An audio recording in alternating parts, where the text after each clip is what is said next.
ये कहानी है क्रिकेट के इतिहास में बदला लेने के लिए खेले गए एक ऐसे क्रिकेट मैच जिस मैच का बदला भारतीय क्रिकेट टीम ने दुश्मन के घर में घुस कर लिया था। कहते हैं अपने घर में तो कुत्ता भी शेर होता है, लेकिन असली शेर तो वह होता है जो दुश्मन के घर में घुसकर उसे उसकी औकात याद दिला दे।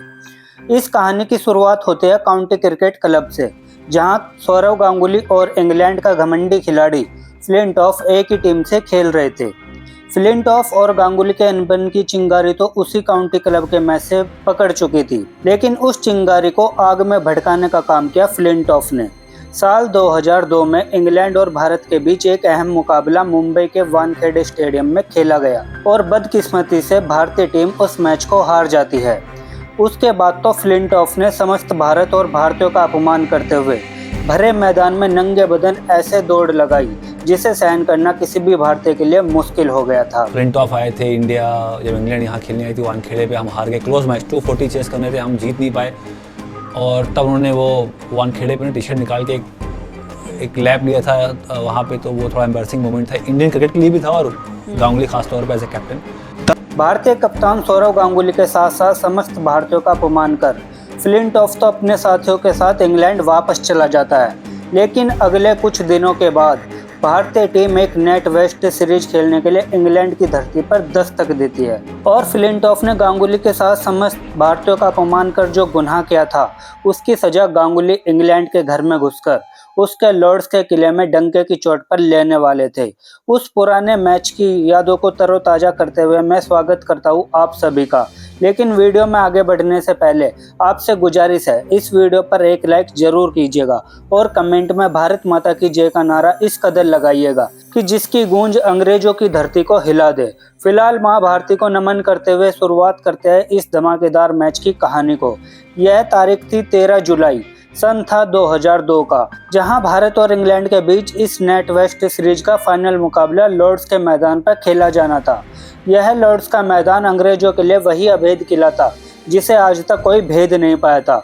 मैच शुरू होने से पहले ही पूरे हिंदुस्तान की सड़कों पर सन्नाटा था, क्योंकि आज हर कोई अंग्रेजों से मिले अपमान का बदला अपनी आंखों से देखना चाहता था और इस बदले के लिए भारतीय टीम के पास इससे अच्छी जगह और हो भी क्या सकती थी। लेकिन सवाल ये था कि क्या फ्लिंटॉफ की उस बदतमीजी का बदला भारतीय टीम ले पाएगी, क्योंकि यह भारतीय क्रिकेट का वो दौर था जहां विदेशी पिचों पर भारतीय टीम के आंकड़े डरावने वाले थे। लेकिन भारतीय टीम के कप्तान सौरव गांगुली इस फाइनल को जीतने के लिए इस कदर पागल थे कि उन्होंने हर एक भारतीय खिलाड़ी से फील्डिंग से लेकर बॉलिंग तक में अपनी जान झोंकने का वादा लिया था। कप्तान गांगुली के लिए यह मैच महज एक मैच नहीं था, बल्कि यह एक हर भारतीय के स्वाभिमान तक पहुंच चुकी बात थी। यहाँ मैच शुरू होने से पहले गांगुली ने द्रविड़, सहवाग, सचिन, युवराज और हरभजन सबको कह दिया था कि अगर हम ये फाइनल जीतते हैं तो हमारे साथ आप सभी लोग अपनी टी शर्ट उतारेंगे और फ्लिंटॉफ से मिली बदतमीजी का बदला लेंगे। अगर जीत गए तो सचिन, द्रविड़, कुंबले, भज्जी सबको उन्होंने सहमति बना ली थी कि भाई ये ऐसा है, जीतेंगे तो टी शर्ट निकालिए।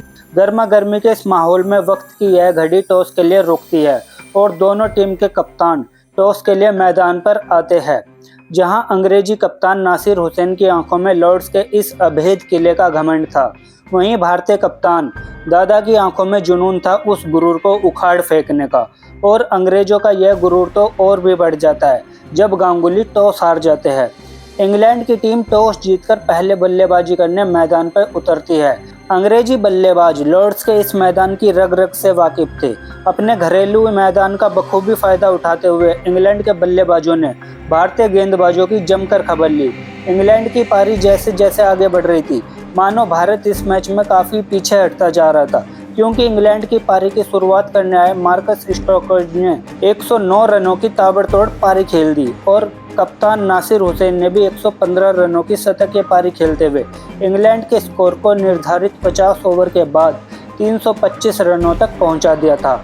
और ये क्रिकेट का वो दौर था जहां 300 रन बनना लगभग अपवाद जैसा होता था। तब पहले बल्लेबाजी करते हुए कोई टीम 300 बना लेती थी तो लगभग उसे विजयी मान लिया जाता था। लेकिन यहाँ बात 300 रन की नहीं बल्कि 325 रनों को चेज करने की थी। यही कारण था कि भारतीय फैंस उदास हो चुके थे, पर न जाने क्यों हर एक भारतीय फैंस के इतिहास के इस तख्ते पलट की उम्मीद उनके साथ थी। यही कारण था कि इतना बड़ा टारगेट होने के बाद भी कोई भी भारतीय फैंस अपनी जगह से टस से मस होने का नाम नहीं ले रहा था। अब यहाँ से बारी थी भारतीय टीम की जवाबी कार्रवाई की, और अगर भारत को इस पहाड़ जैसे टारगेट पर चढ़कर फतेह का तिरंगा लहराना था तो उसके लिए भारत को जरूरत थी एक विस्फोटक शुरुआत की। और जैसा हम उम्मीद कर रहे थे, बिल्कुल वैसा ही धमाका सौरव गांगुली और वीरेंद्र सहवाग ने करना शुरू किया था। गांगुली और सहवाग ने मिलकर मैदान पे ऐसी तबाही मचाई मानो यह कोई वनडे का मैच ना होकर T20 का मैच चल रहा हो। गांगुली और सहवाग ने मिलकर 10 ओवर में 67 रन स्कोर बोर्ड पर टांग दिए थे। यहाँ भारतीय टीम को जिस ताबड़तोड़ शुरुआत की जरूरत थी वह उसको मिल गई थी, लेकिन तभी मजबूती से आगे बढ़ती हुई भारतीय टीम पर लग जाता है एक विराम।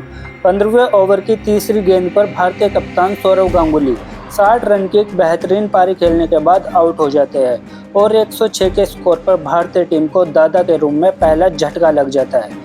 यहाँ से आगे वीरेंद्र सहवाग और दिनेश मोंगिया ने मिलकर भारतीय पारी को संभालने की कोशिश की, लेकिन अभी भारतीय टीम का स्कोर 114 रनों तक पहुंचा ही था कि तभी वीरेंद्र सहवाग भी 49 गेंद पर 45 रनों की पारी खेलकर पवेलियन वापस लौट जाते हैं। और फिर यहीं से शुरू होते हैं भारतीय बल्लेबाजों की पतन की कहानी।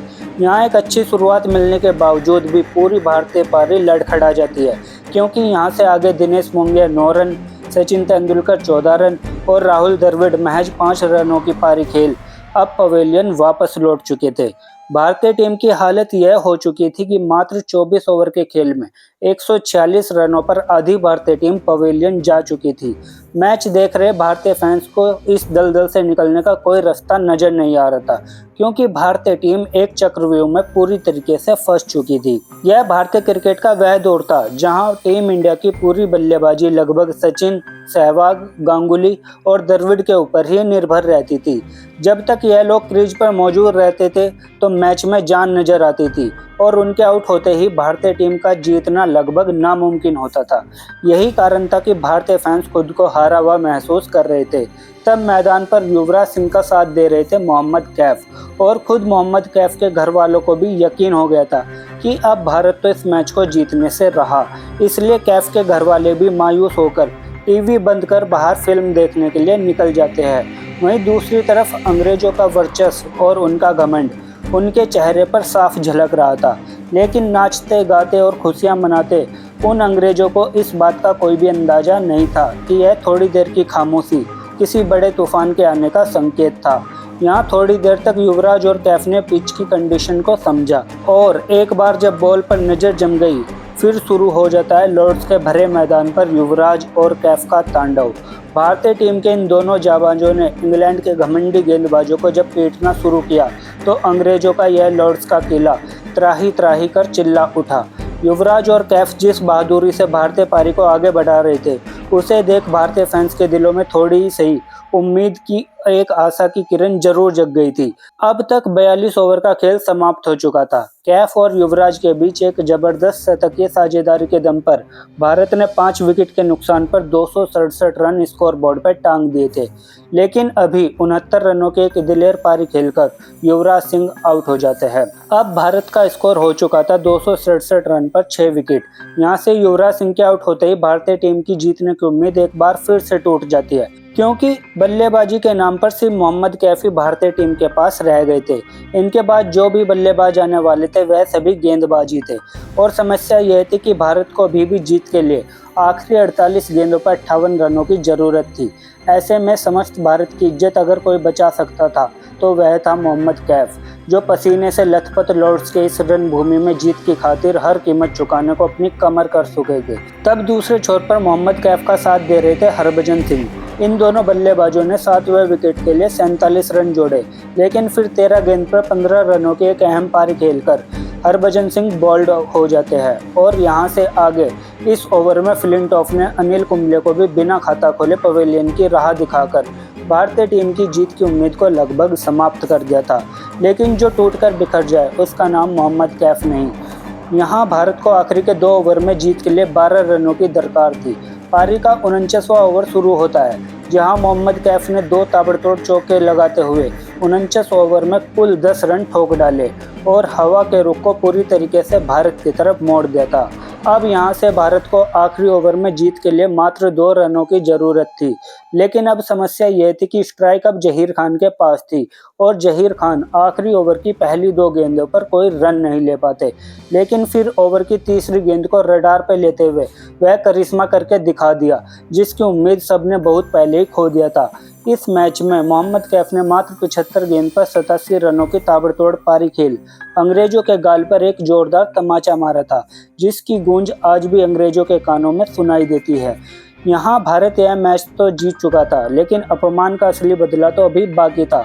हालांकि वादे के मुताबिक सचिन, सहवाग और द्रविड़ तो अपनी टी शर्ट नहीं उतारते, लेकिन गांगुली ने अकेले ही अपनी शर्ट उतारकर लॉर्ड्स की बालकनी में ऐसी दहाड़ मारी जिसे देख फ्लिंटॉफ बीच मैदान पर बस रोने ही वाला था।